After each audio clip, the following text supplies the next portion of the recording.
Ya semua usaha dia lah selama perkawinan.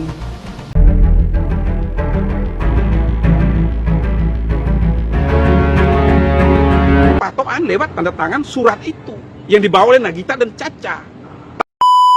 Pihak kuasa hukum Gideon Tengker yang diwakili oleh Erles Rareral mengklaim adanya keterlibatan Nagita Slavina dalam kisruh Gonagini yang menyeret Rita Amelia.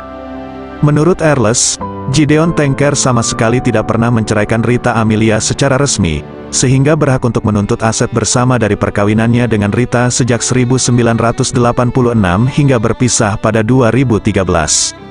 Erles menuding pihak Rita Amalia yang diwakili oleh Nagita Slavina dan Caca Tengker telah mengirimkan berkas yang disebut sebagai Surat Sakti ke Pengadilan Negeri, PN, Jakarta Pusat untuk melakukan proses perceraian tersebut.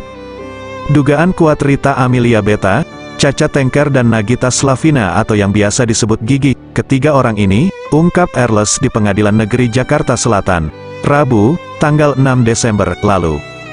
Bagaimana mungkin itu surat bisa berjalan? Sementara Om Gideon tidak pernah bertemu dengan siapa-siapa dan tidak pernah ada kesepakatan dengan siapa-siapa, sambungnya. Untuk itu, Erles berencana untuk menggugat kembali pihak Rieta perihal dugaan adanya surat perceraian tersebut. Tak hanya Rita, ia juga bakal melaporkan nama Nagita dan Caca Tengker ke Bareskrim. Ia pokoknya dalam waktu dekat, kami akan ke Bareskrim, akan melaporkan kembali dugaan adanya surat sakti yang dipakai di Pengadilan Negeri Jakarta Pusat untuk menceraikan Gideon Tengker. Jelasnya, jadi Rita Amelia Beta, Caca dan Gigi yang kami akan laporkan kembali di Bareskrim.